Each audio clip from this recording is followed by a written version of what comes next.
Well, hi everybody. Good to see you all tonight. Calm before the storm, from what I understand, literally. But good to see you all. Anybody joining us online, good to have you with us. Just a reminder, if you're joining us online, that on site we use these PDF these handouts that are available via PDF. If you're online, if you go to our website and just go to the Pleasure Pursuit box and click in there under Resources, you should be able to get exactly what we have right here. There are some fill in the blanks there, which we'll go through tonight here on site. So whether you're here online, we'll make sure we fill those in for you.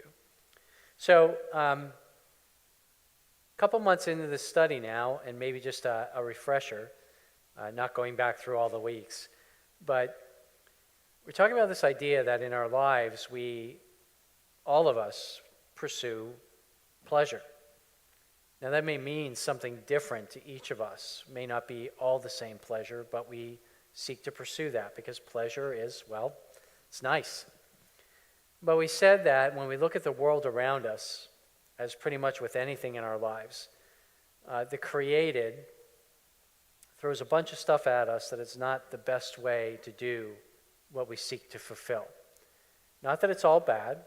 Obviously, a lot of it's made by God, but there are those things that we talk about called the world, the created in general, our flesh, which is not this stuff on us, but still this pull to engage sinfully in things, and then the devil, who's very much real and very much at work in the midst of using that world and even that flesh against us to call us to pursue these pleasures the wrong way. So what we said is this: you could spend all kind of weeks looking at how we fulfill desires the wrong way, give all kind of scary statistics, all kind of things where we would nod our heads and say, oh my goodness, wow, yep, that is really that bad. Or we could kind of just take a deep dive into, okay, what are different ways we can approach our desires biblically in order to do our best to fulfill those desires for pleasure the right way. So that's what we've been doing for a number of weeks now. Like up front, we gave some basic information about, how the pleasure networks work in your brain, dopamine and neurotransmitters and things like that. And we talked about some of those basics.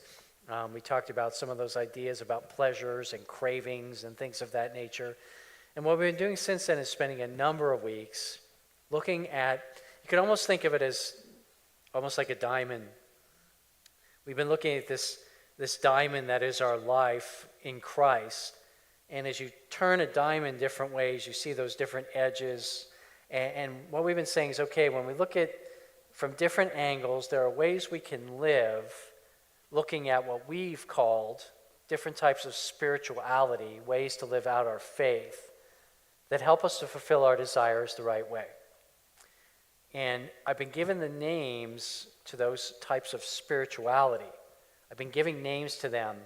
They're actually created by somebody else that I'm using as one of our resources for this study. And that's a guy named Kim Boa. So you may notice tonight, right at the very top, you'll see it says the word process spirituality. And in order to talk about that a little bit tonight, we were talking last 2 weeks about holistic spirituality. Really looking at my life as a whole. We said divide the secular and the spiritual. And we said if we're not careful, if we do that a lot, that gets to be a problem because here's what we do. Well, spiritual, that's Sunday for an hour, or when I pray at the dinner table, okay, that's spiritual.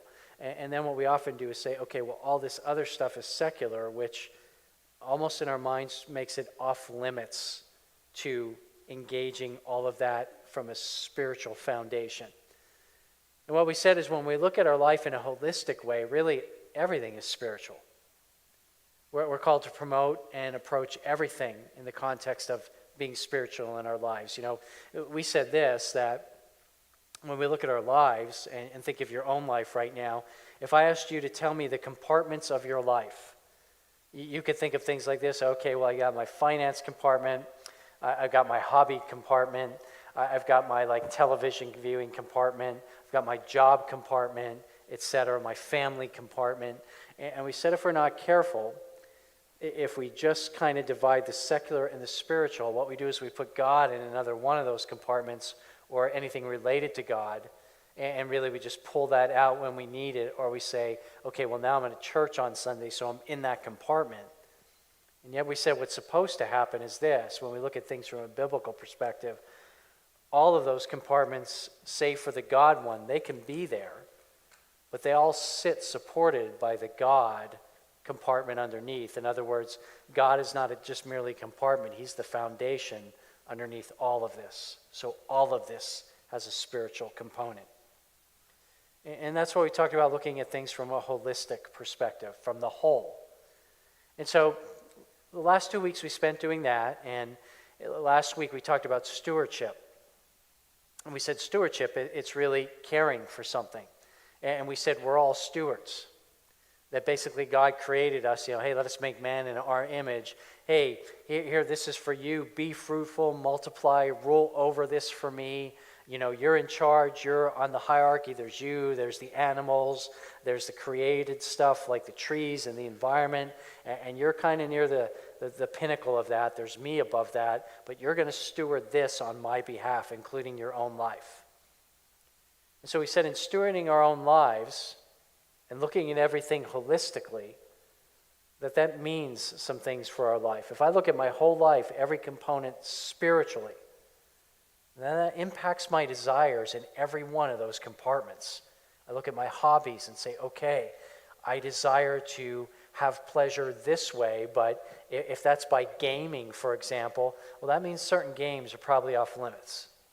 Because if there's a spiritual context to that, there's certain games I'm not going to be playing.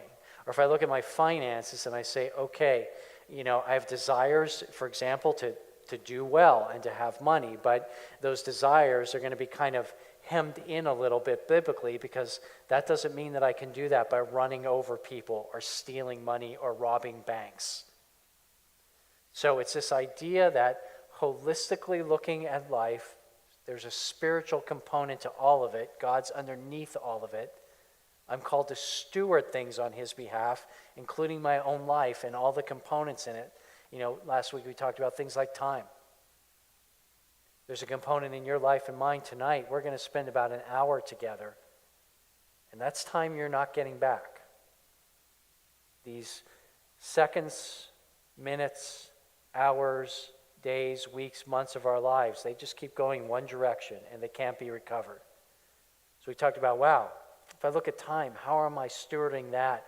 If there's a holistic way to look at my life, and time is a big part of that, and I'm called to steward that well and consider, man, there's even a spiritual component of my time. What am I doing with my time? How much of it am I just blowing through that I'm not getting back?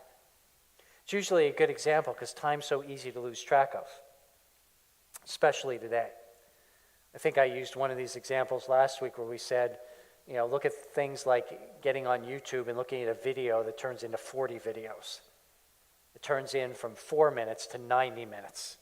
Wow, where'd the time go? Well, you probably have a pretty good idea where it went, but even if you don't, it's not coming back. So when we think about all that and you look at